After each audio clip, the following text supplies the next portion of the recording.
This video is for anyone who's studying AS Geography, Cambridge 9696, the International Geography. It's about the 15-mark questions. What will come up in Paper 2, Section B, on the population unit only. For other units, have a look there. I've gone through the same style of questions with other units as well. So let's jump into it. The first one that can be quite detailed is about population policies. So here it mentions a case study, singular, and then mentions one country's population.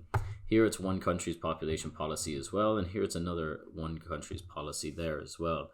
Now the majority of students probably studied something like Chinese one-child policy or Vietnamese as well. So in each they're looking for what happened and was it successful, basically, just evaluating these policies and did they reach their goal in the end. For the first one there, we see that it's managing the results of population change is difficult. So you're talking about the policy that was influenced, the changes that were made, and how they're dealing with those changes then.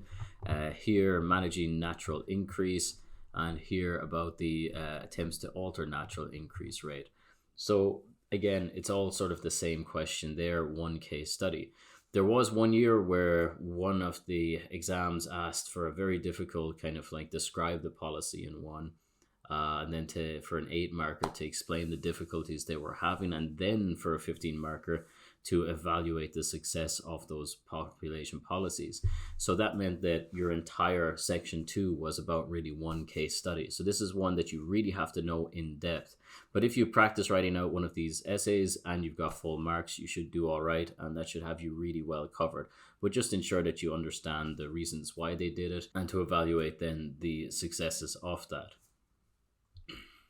So in the course that I have down below, we've actually got a sample 15 and like a perfect answer, and also then a kind of flawed answer as well down there. So if you're interested in the course, how to answer all the questions, all the different types of questions, and lots of examples from different units, check it out there below. Here we can begin to see how aging and youthful populations, you're going to need a case study for both.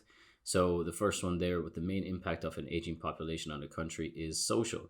The next one is economic, and then it goes on, a similar question, but with a youthful population, that the main impact is economic. The next one down then is slightly different with the aid of examples. Assess the extent to which economic factors are responsible for a youthful population structure in an LICs and MICs. So in this one here, it's a little bit specific about the LICs, MICs, and that's because most youthful populations are within that anyway. So that shouldn't be anything shocking to you. Your case study for a youthful population should be from an LIC and MIC anyways. So that shouldn't be too tricky. Also, you can combine things. Like, for example, you could have some information from the population policies case study and bring that in and try and cross and compare that there, because it gives you that example like with the aid of examples. So it can be plural. It's the same with other ones there as well. They have offered it as examples plural. Now you should have a case study for an aging population and a youthful population and a population policy as well. So you can combine and contrast that information there. You've got to know it pretty well. In general, causes and impacts are the two main core topics that you'd have to discuss. So for that second one down there, assess the extent to which economic factors are responsible for a youthful population. You could just change that youthful population for an aging population, and you could change LICs and MICs out for HICs, and that's another question that you could have prepared. So one for the causes of a youthful population in an LIC, MIC, and one for the causes of an aging population in an MIC. So that would be a good way to split it up. So that means that's 4 essays to have you very well covered for that particular topic. And this next one is another topic in itself, away from just the purely demographics, but looking at the carrying capacity. Within that there, usually you find that the Green Revolution is there, and it's about like resources, supply, Bosworth-Malthus theories, and those types of ideas are being brought forward in all of these questions. It's incredibly popular, and there's a high frequency of this question being asked, which means there's a high likelihood that you might see it in the exam.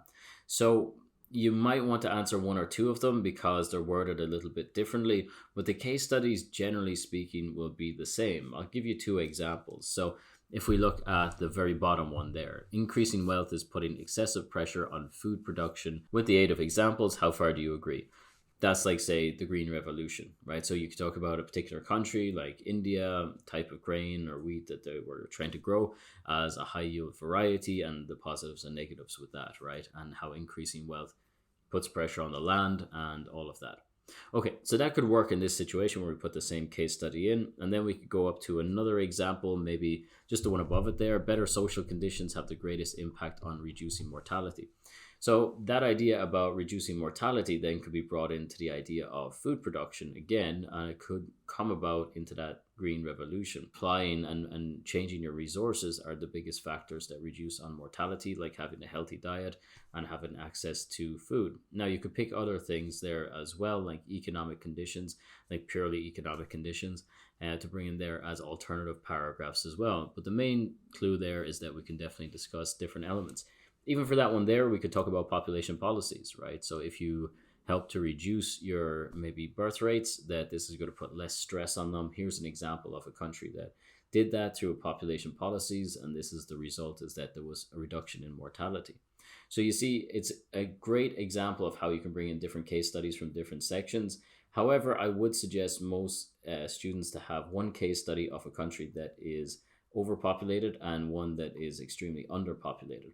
So that means you've got a lot of case studies. You have the aging and the youthful population, and the one before we have population policies. So altogether, that's at least 5 case studies there. Sure, some of them can be extended to be used for both, but I would recommend just having those 5 and practicing them with those questions. The last question then is about the demographic transition model, and this is a whole mix, okay? So while it would be one of the most confusing maybe to come up for a lot of students, it really shouldn't be. With the aid of examples, assess the extent to which the demographic transition model is useful for predicting population growth in LICs and MICs.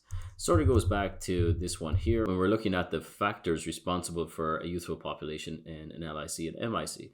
It's also one where we could bring in examples from an MIC or LIC of a population policy and just say how that was a major factor on why it doesn't quite follow the trend of the demographic transition model. Plus, we can also talk about carrying capacity. We can talk about new resources, the green revolution, and how globalization, for example, is going to change really the way that a population grows. So there's lots of ways to go about that. But if you're prepared with the other questions that we've looked at previously, so examples from this one here, answering maybe 1 to 2 of these ones using your full list of case studies where possible.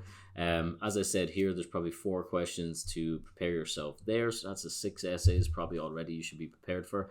And 1 of these you should be ready for anyways. So I would suggest then that after those kind of, maybe 6 to 7 essays, that you'll be in a really good position then to practice this one here.